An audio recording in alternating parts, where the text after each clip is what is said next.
É nas creches, no berçário, pré-escola e escolas de educação infantil que a maioria das crianças hoje passa a maior parte do tempo, não é? Porque a gente não tem mais aquelas brincadeiras de rua como a gente gostava. Aliás, foi uma perda muito grande. Por isso, se justifica a preocupação dos pais e das mães em escolher muito bem a instituição que eles vão colocar os filhos. Agora, será que nas escolas dão realmente o devido valor ao brincar? Valorizam de fato essa situação tão importante que significa cada vez mais levar o brinquedo, né, que a gente observa que as escolas falam, leve o brinquedo para a sala de aula. E também, será que os profissionais que estão envolvidos, eles têm conhecimento para que eles possam entender e interpretar o brincar dessas crianças? Porque é muito importante. Então a gente quer saber como é que a gente pode auxiliar na construção desse espaço lúdico que vai ajudar o aprendizado da criança. Estamos falando sobre a importância do brincar no espaço escolar. Diga, meu querido. Você levantou uma questão muito importante mesmo, viu? Qual, Marcinho? Você falou assim, será que as escolas têm dado importância ao brincar? Eu acho que não. Sabe por quê? Porque a gente tem 4 horas de aula e 15 minutos de recreio. Ora, meu querido, isso daí é advogar em causa própria, viu? Não, esses 15 minutos, desde que sejam de fato para uma brincadeira, para uma interação, nossa, são fabulosos, porque dentro da escola a gente vai ter realmente essa prioridade para os conteúdos que são necessários a gente desenvolver. E tem aquele momento de descontração que é um complemento. Mas para falar melhor sobre isso, eu queria voltar a falar um pouquinho com a Carla a respeito disso que ele estava falando, né? Dessa importância que é muito grande, mas fundamentalmente assim, enquanto pais, como é que eu posso ajudar o meu filho a desenvolver essas habilidades para que no espaço escolar ele não fique lá no cantinho, sabe? Só com o seu game, né? Porque, olha, hoje em dia a gente vê que o brincar da criança está muito restrito a ficar com o game o tempo inteiro, isolado, e não ter mais aquele movimento, correr, suar, transpirar, se ralar. Como é que eu, enquanto pai e mãe, posso estimular o meu filho a ir para a escola, além de aprender os conteúdos, a interagir com os amiguinhos na hora do recreio? Eu percebo assim que hoje em dia já existe um movimento nas escolas para resgatar a infância das crianças, né?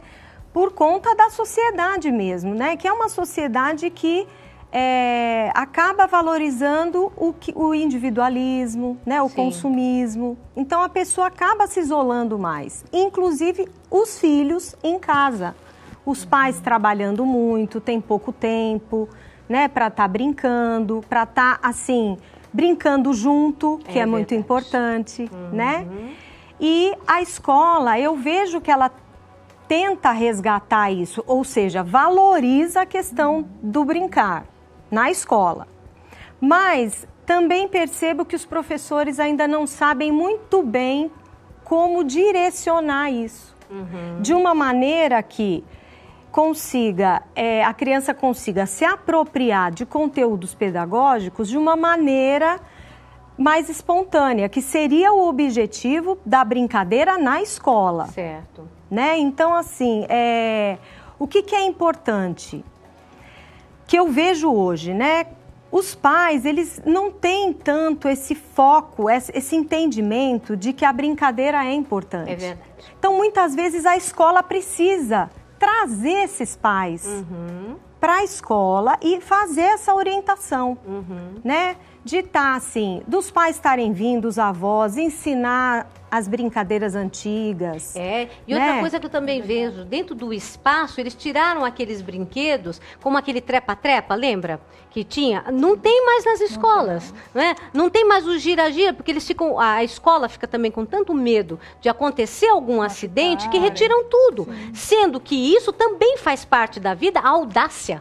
A criança que vai pro trepa-trepa, que vai fazer a escalada, né? Ela tem mais iniciativa para a vida. É isso que nós, enquanto pais, também temos que acordar e perceber, não é? Levar o filho, então, lógico que você não vai estar participando com ele da escola nisso, mas você pode levar para um espaço e estimulá-lo a fazer coisas que exijam mais, assim, coragem, digamos. Porque esse tipo de brincadeira vai fazer com que ele desenvolva essa questão da coragem do novo, do tentar, caiu, se machucou, se limpa, acabou. acabou. Então, acho que a gente está falando de brinquedos dentro da faixa etária das crianças, né? Mas caiu, se levanta, tudo bem, vai lá, faz o socorro, mas olha, vamos lá, mostra a outra coisa divertida e assim vai, não é verdade? É importante que os pais reaprendam o prazer de brincar, né? Porque os filhos, eles são o espelho dos pais. Exatamente. Então, os filhos veem os pais aonde? No computador, no celular, né? Só vendo na questões TV. de trabalho, muitas Isso. vezes,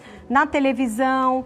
Então, assim, o pai fazendo esse resgate de estar sentando com o filho e brincando, ou perguntando como foi o dia dele, valorizando aquele momento de brincadeira que ele tem na escola, já vai ajudar para que o filho participe mais ativamente até dessas brincadeiras esse resgate, que acontecem. né, do qual você citou, o resgate escola. ele é primordial. Acho que foi uma das preocupações que nós tivemos ao implantar o projeto, né? Porque além da escola, como a Carla colocou, ela valoriza, assim, ela tem essa preocupação, contudo você não nota. Até por conta do medo que os professores têm, não saber como fazer, né, como a gente colocou. Não tem, muitas vezes o professor, ele realmente se prende, né, a essas situações as quais ele pensa que não vai conseguir trabalhar com a criança, né? É verdade. Então, acho que o resgate feito com o educador na escola... Porque o professor, ele tem que gostar de brincar. Ele tem que se envolver na brincadeira. E ele tem que, assim, que ter muito claro quais os objetivos que ele quer com aquilo, né? Não pode ser algo solto, brincar pelo brincar. Como o nosso amiguinho ali falou, né? Que ele não ia querer nem mais ir na escola. Claro, só que ele já ia brincar o dia inteiro e já ia mas aprender era bom, tudo. né? Era bom, né, Marcinho? Então, é aí que entra a questão da escola, né, para poder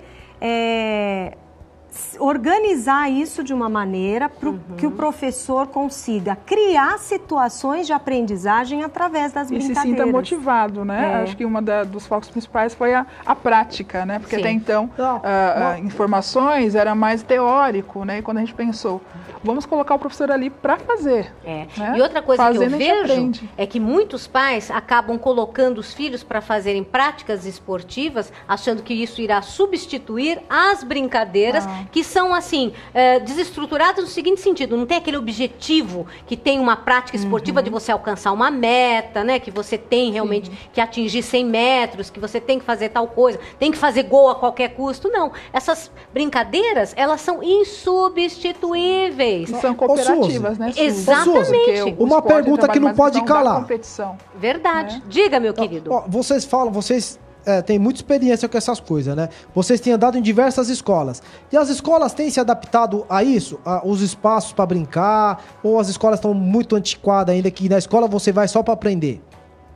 As escolas, de certa maneira, elas estão preocupadas, né, em proporcionar espaço para brincadeira, né? A gente sabe que a realidade, não só da cidade que nós moramos, mas de todas as cidades, ainda é precária, né? Contudo, tem escolas com espaços enormes que dá para fazer movimentos, né, que proporciona a brincadeira para a criança, e outras, porém, não tem tanto espaço. Aliás, mas há uma preocupação já. Nessa questão do espaço, eu vejo que falta criatividade até dos organizadores ali do espaço, de colocar elementos que são simples, caixas. Tem criança que não gosta de brincar de caixa velha, caixa de sapato, caixa para se enfiar dentro, fazer um robô. Túneis, Fala a verdade, os túneis, não é? São, assim, elementos simples, práticos, que não colocam em risco o bem-estar da criança, e a criança adora. Cada vez, tanto é que você vê em casa, quando a gente pega uma televisão, a gente compra e vem aquela caixa enorme, o que as crianças fazem? Entram, né? Suzy, você também faz isso, né? Você me lembrou de uma coisa importante. Essa semana passada, minha mãe comprou uma geladeira, né? Certo. E o Teco entrou lá dentro. E eu mandei ele lá pra Amazonas. Por isso que ele não veio hoje? É verdade, Suzy. Eu tava brincando com ele, né? Coloquei assim, pro Amazonas. E o correio passou lá e levou o Teco embora. Por isso é que ele não apareceu hoje, Se viu? você estiver assistindo a gente, volta, viu? Volta. Fala que você o ama, foi uma brincadeirinha. Foi uma brincadeira, era só brincadeira. É verdade. E agora eu queria saber de você, Dilene, que você tem 3 filhos. Como é que você trabalha essa questão da brincadeira? Você também estimula, você deixa com que eles fiquem à vontade? Porque como eles têm idades ali mais ou menos próximas, tem uma certa facilidade. Como é que você lida com essa situação? Eu deixo à vontade. Certo. Né? Porque eu ainda sou da geração que brincou na rua. Delícia. que aproveitou tudo isso. Mas hoje o mundo é outro, é claro que eles não ficam na rua, Sim. mas eu não sou muito aquela mãe de ficar controlando, não. Certo. Então eles brincam, eles brigam, eles caem, eles se machucam. E eu entendo que tudo isso faz parte, né? Faz parte do desenvolvimento deles.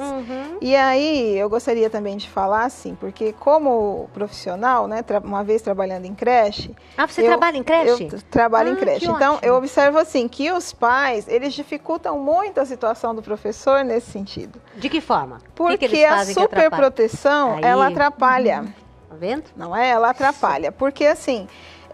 a gente até brinca, né? A criança ela fica de segunda a sexta, ela vai ir para casa e volta bem, ela sem um arranhão. Certo. Quando chega na segunda-feira, ela vem de joelho ralado, de testa batida, porque em casa pode. Sim. Né? Agora, na escola, é tudo muito limitado. E hoje a sociedade caminha um pouco para isso. Né? Tudo muito no direito, eu tenho direito, né? O processo. Então, isso dificulta um pouco a ação do educador.